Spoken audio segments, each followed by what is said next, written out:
Psychologists of Reddit, have you ever been genuinely scared by a patient before? What's your story?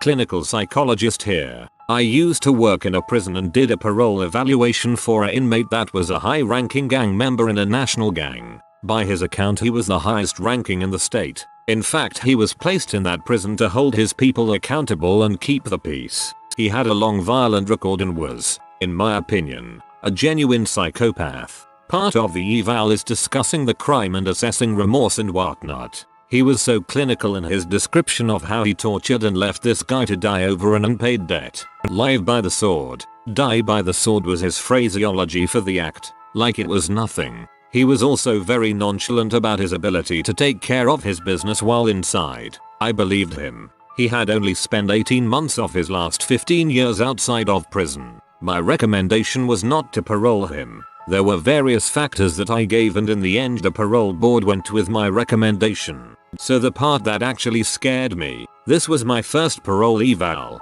was this guy's ability to affect the world outside. He could have sent someone to my house if he wanted to. I had no doubt about that. More experienced psychologists told me not to worry about it, that he knew the score and wouldn't take it personally. I had a hard time buying it. I was running a long-term offender group a few months later and he was part of it. After the first group, I pulled him aside and asked if we were good. He smiled at me and told me not to worry. I did my job and he didn't blame me for writing what I did because it was true. He went on to be a really insightful and active group member. Criminal defense lawyer here. A lot of those guys basically understand that we exist in the system, but that we're in a different role than they are. So, they might kill a guy for shorting them on cash because he's part of their world, but not be upset at the prosecutor who sends him to jail for a decade because that prosecutor isn't. It's an interesting disconnect. Therapist in training and my tutor, who is a childhood abuse and trauma specialist, tells some horror stories. The one that stood out for this question was a guy in his mid-40s who had lived most of his life with extreme paranoia that his parents were sending people to get information from him to blackmail him with. This guy was extremely unstable and was legally obligated to go to therapy after committing some petty theft because he believed his parents were tracking his money. Anyway, he'd been going for about 6 weeks and he began to talk about a plan for the future. He was kind of vague but said he had worked out a way to break free from his childhood and move forward. My tutor was apprehensive but hopeful. He had been making good progress in the previous sessions. Fast forward a week and this guy is back again. He's noticeably agitated and carrying a large sports bag. My tutor remarks that she's pleased to see him and likes his new bag. He breaks down. He confesses that he has a machete in the bag and had planned to kill everyone from his old life, starting with his therapist, so he could be free from his past, but she was very nice and would be hard to kill. My tutor politely excused herself and called the police. The guy was very compliant. He'd pretty much given up at that point, but the police confirmed he did indeed have a large machete in his bag and his car was full of bin bags. She said that was the only time she felt she was close to dying and says the moral of the story is to treat all your clients well because you never know who's plotting your murder. The moral of the story is to treat all your clients well because you never know who's plotting your murder. Good life advice not just regarding clients, but people in general. Once when I was a medical student, I was asked to see a patient in the psychiatric unit of the emergency room. I walked in with my short white coat and clipboard and asked the guy what brought him in today and what was wrong. He looked me dead in the eyes with foamy saliva dribbling from the corner of his mouth and a strange smell in the air and said, "The devil told me to kill you and kill myself." He was sweaty and his eyes were bloodshot and his whiffer beater had dark, red-brown stains on it. The door was behind him and I wasn't sure I could make it there before something bad happened. No idea if he had a weapon on him. Was afraid of calling loudly for help. I was in a quiet corner of the air and I felt like I would have had to yell to get attention and I didn't want to startle him. I stayed there for a half hour and asked him more questions. Slipped out when he started to look sleepy. First thing I was taught when doing psych rounds: never let a patient get between you and the door. When I was studying psychology my final year, I had the opportunity to meet with convicted felons. Essentially, I sat down and spoke to a man, in his 30s-ish, who was a sexual offender. He told me he used to marry women and then rape their young daughters. Each was in the range of 6-7 years old. I listened to him explain it. It was literally my instructions not to judge them. I had to sign a waiver to not get emotional. So I asked him about the home life of those he abused. He'd say that some of the women he married had other children, and in one case there was an older sister who was 13, but he would never ever touch her. He'd drop her off at school, where he told me he was never into any of the children he saw, and take her to practice in friend's house, and while she was gone, he'd go back and rape her 6-year-old sister. He told me that it really isn't always about being attracted to prepubescent girls, it's about the dominance and power that come with having sex with them. He's being rehabilitated now though. Weird part was that I wasn't sure if he was acting remorseful. BC if he was. He is amazing at it. He was just very open to my questions and expressed regret, and I almost believed him. However, when I met a man who was convicted of child P, his I feel terrible-s were transparent and so full of crap it was disgusting. My professors warned me about manipulation, so that was easy to catch on to, but with the previous guy, he was either an impeccable liar and manipulator, or he genuinely wanted to get better. Crazy. This is freaking terrifying and my blood ran cold reading it.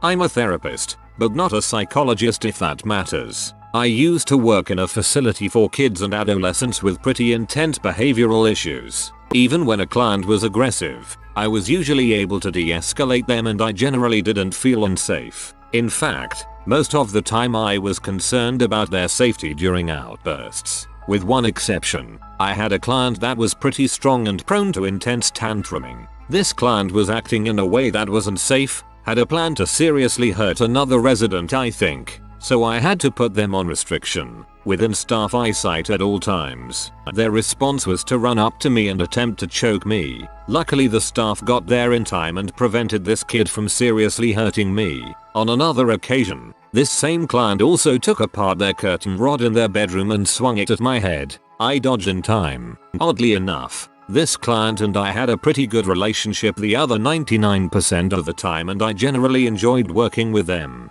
I'm a teacher, and my scariest, most violent student was also genuinely charming and personable at times. Odd for sure. A few people had unpredictable anger and outbursts that could be scary at times, and once a husband brought a gun to a couple's therapy session and threatened to kill himself wife. Luckily we were able to calm the situation down, but things like that can end badly, and you always have to be aware of that possibility when emotions run high. Holy crap, that's terrifying. I'm glad no one was hurt. Had a client years ago who had recently gotten out of prison for assaulting a police officer pretty badly. The client had a volatile temper and lived in a violent family growing up. The client never got angry with me, personally. However, while talking about their family and other people in their life, the client would get so worked up with anger that I sometimes wondered if I was safe. I started pretending to be on emergency call duty in the clinic where I worked so that I had an excuse to carry a walkie-talkie with me during our sessions. Shortly after I began doing that, I terminated the therapeutic relationship and referred the client for a completely different type of treatment than what I provided. The last I heard, the new treatment method was helping the client. Clinical psychologist in training here. I've never been afraid, but my friend had a client once who made her extremely uncomfortable. Without revealing any information that could break confidentiality, I will say that he had issues with masturbating too much and not doing much else, and at one point asked my friend if they could watch P together in the next session so he could show her what he does. At another time, he talked about his masturbation habits while touching his dong through his pants a bit. Totally inappropriate behavior, obviously. This client had lots of other issues, but when these things came up, her supervisor took her off the case because it wasn't suitable for training and my friend didn't feel safe. My brother-in-law is low-functioning autistic and blind. At one point his care provider, who had worked with him for years and knew him quite well, got into a very dangerous situation with him. She had worked with him since he was smaller and had become experienced at interacting safely when he would become angry and aggressive. They had found a good balance of medication for him and she let her guard down. This time though, he was now 20 years old and 6 foot tall. In a split second, he attacked her, jumping up from the couch directly across from her chair. He was very strong and viciously aggressive. I have found myself in tough situations with him, and I'm 6'4" 225 pounds. After receiving quite a few blows from his hands, hair torn out and bites on her arms and hands, she was able to push away across the ground and get behind the couch he had been sitting on. She quickly slid the couch into a corner so that he wouldn't have a way around it easily, and she hid herself behind it and tried to be very quiet. He searched that corner of the room for over an hour, following the front and side edges of the couch with his hands, back and forth pacing until he eventually lost interest and went to play with some toys off in the corner of the room. She got out of the corner and ran for her door just as her assistant was coming to remind her that she had gone over the allotted time. My Bill is an amazing guy and I've had some awesome experiences with him over the years, but the idea of being hunted by sound like that is pretty freaky. Holy crap, every minute must have felt so long for her. Not a psychologist, but saw a breakdown in my ex that scared me senseless. He had just started meds and the meds reacted horribly with him for whatever reason. He mostly had hallucinations, but sometimes he'd black out and do activities and not remember them. He would call me screaming at 3 AM and he didn't remember a second of it. Any of it. He had hallucinations before, but they got increasingly dangerous with these meds. In particular, I think of one instance, while on the phone during an episode, he said, "I boiled some water." I asked why, as it was 3 AM, and he replied eerily calmly, "They told me I have to stick my hand in here." It was absolutely terrifying. I finally begged him to go to the hospital that following morning to ask for a medication change and he begrudgingly obliged. While he was there, he started throwing up blood and had to get his stomach pumped. Turns out, in one of his blackouts, he swallowed his entire bottle of medication. That sounds even more freaking terrifying than some of the others on here, not because you're scared for yourself but for them. Not a psych, but my dad is a retired forensic one. He's got far too many stories, but his first ever murder case decades ago as a noob was a rough one. It involved a guy who kept asking this girl out. She made it clear numerous times that she wasn't interested, but the guy wasn't having it and just kept harassing her. Finally, one day he followed her home where he stabbed her parents and the family dog to death. I don't really want to hear about any of his other cases. Our head out. Good friend of mine's wife is a psychologist at a well-known prison and sees some seriously fricked up people for a living. Let's just say, Hannibal inspired her to do what she does for a living and she's as close to Clarice as a person can probably get in real life. She is usually briefed on relevant details before she is assigned to her case. This includes court proceedings, testimonies, etc. She's heard recordings of murders and other such disturbing crap. She's tough as nails and I guess she loves psychoanalyzing scary psychos. She had to be taken off a case because she was so uneasy, disturbed, and threatened by one of her clients. Apparently this guy was either a serial rapist or murderer. She couldn't give lots of details, but he has a victim profile and she fit it. He started to behave strangely towards her, trying to converse with her and get to know her. He would write her letters and draw her pictures, and attempt to give her tokens and things. All the things he would do to his victims. Well, everything possible under the circumstances. She was so upset and disturbed by his special attention that she was even afraid at the grocery store and started to feel uneasy in her home at night. Despite the fact that this guy was locked up in a maximum security prison, she described it like a hunter-prey vibe on a really weird animalistic level. She was taken off his case and received counseling. When she told me about it, she was very honest and matter of fact. This is a hazard of the job she works. While she may talk about her patients as if they are lab rats, this was one case you could tell really got under her skin and spooked her.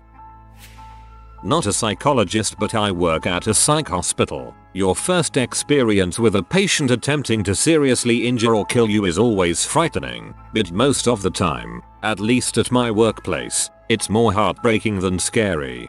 The more I hear about psych hospitals on Reddit, the more sure I am that I never want to work at one. First time getting attempted murdered. My butt. I can't imagine dealing with things like that on a daily basis. Props to people who do the good work taking care of all these poor souls. I'm not a psychologist, but I have 2 psych degrees and have been in and out of psychiatric wards since my late teens. For 14 years I worked with adults with developmental disabilities. So, as you can imagine, I've seen my fair share of frightening behavior, but nothing scared me more than nannying for a 5-year-old boy with autism and a mood disorder. He had just been released from the hospital where he had stayed for a month to get acclimated to behavioral meds. But in the short 2 weeks I nannied for him, I feared for my life. He would kick, bite, scratch, hit, spit, come after me with knives, punch cars, scream loud enough for neighbors to think he was being abused, and destroyed his mother's picture-perfect apartment. And when I tried to tell his mom that he needed more help than a babysitter could give him, she fired me saying I was wrong and that he just needs someone more attentive. Complete denial. Was a drug and alcohol counselor for a while, not a psychologist. Had a client who I didn't make good progress with, and there was always something off. I sometimes ran into him at a local bar where he wasn't supposed to be. He was a court-ordered referral and staying out of places like that was part of his treatment plan. I say this because it meant he learned one of the places where I socialized sometimes. Anyway, stories he told me about weekends when he traveled away from that small town often hinted at raping women. He'd say things about how she said she didn't like me but she was really just joking and flirting. Anyway, I found a way to control her so she wanted him. Haha. I wasn't able to pull enough detail to be positive or to gather any actual identifying information, such as exactly where he'd traveled to or what the girl's name was. But this happened several times. He was vague enough to be both scary and beyond reach. Eventually, he was moving away from the area and at his last appointment with me, he hinted that we could throw down and he would get his money's worth out of it. I watched over my shoulder until I was certain he was moved for good. Oh man, once I was psychotic, bipolar, in hospital and imagined my parents and little brother were there and I thought they came up an escalator into the hospital. Not real and my dad was about to be beaten up by these guys. I attacked the nurse trying to get to them, pushed her over, tried to pull out my catheter, and ran around looking to save my dad with nurses trying to hold me down. I feel absolutely horrid looking back because I really hurt that nurse and by the time I came to and wanted to apologize her shift had long ended and I never saw her again to say sorry.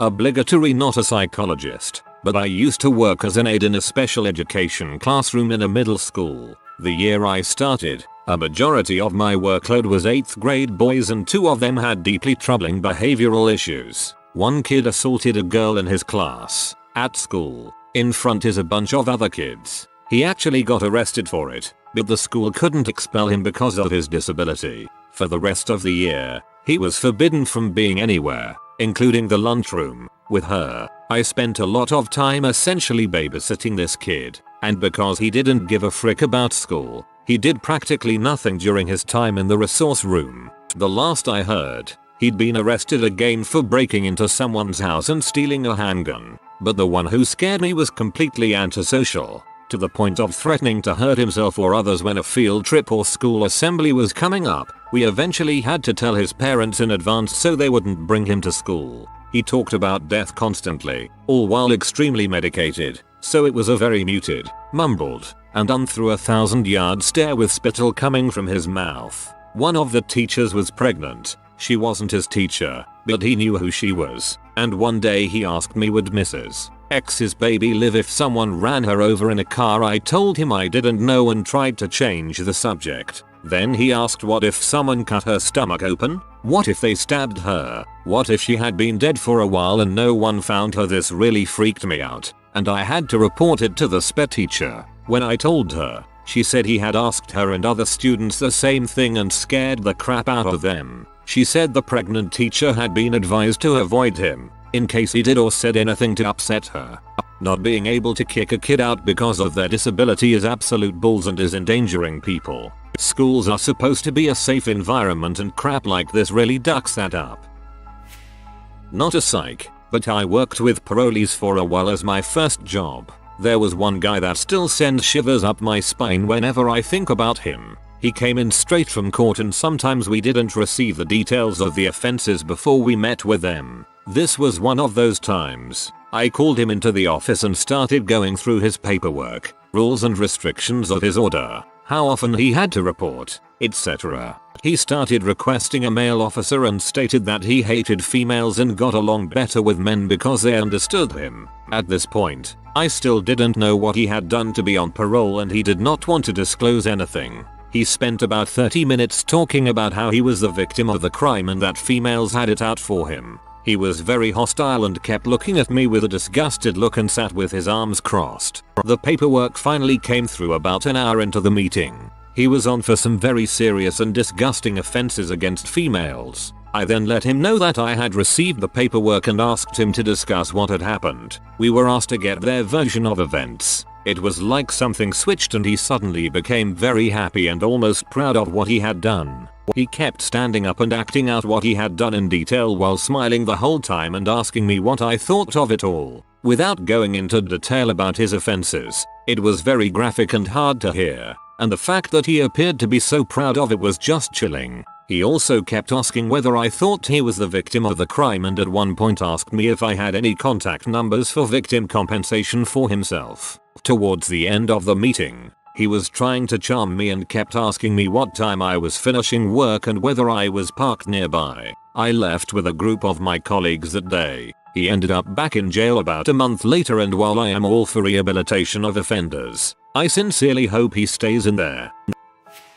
I am a farm worker. The grandson of the guy I worked for was off the charts crazy. The grandparents couldn't control him. They bought him a .22 rifle. It had a trigger lock. They gave him the key and some ammunition. I locked it away because he was 6 years old. He threatened to shoot me, so I put him in timeout. He crapped on the floor and laughed like a crazy butthole. I came to find out it was his sister's rifle I took away, because a few hours later he came outside with his rifle trigger lock off, bolt in and ammunition in his pocket to kill me for taking away his sister's gun. Every day I had to deal with something like this. I have seen other workers chasing this 6-year-old kid with hammers. He was batshit crazy. I have many stories about that year. I warned him to stop playing on the roof of a tractor, he would get hurt, and I am not there to watch that bulls. He starts to get down and just seemed to flop down on purpose. Landed stomach first on the back of the tractor. It would have hurt so bad. He cried for about 20 seconds,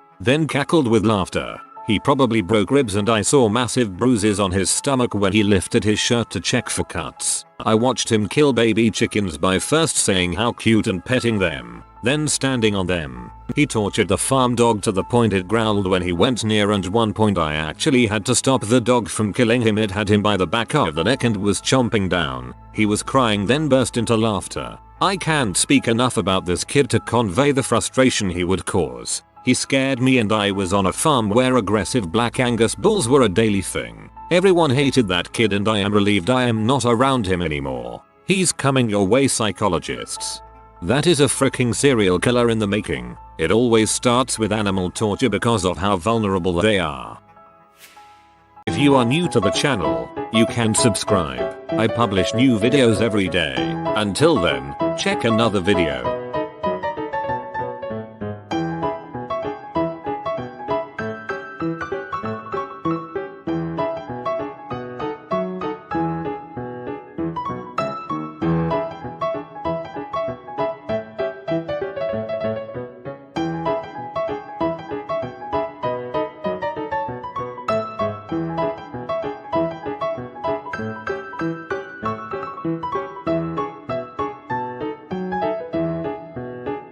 Bye for now.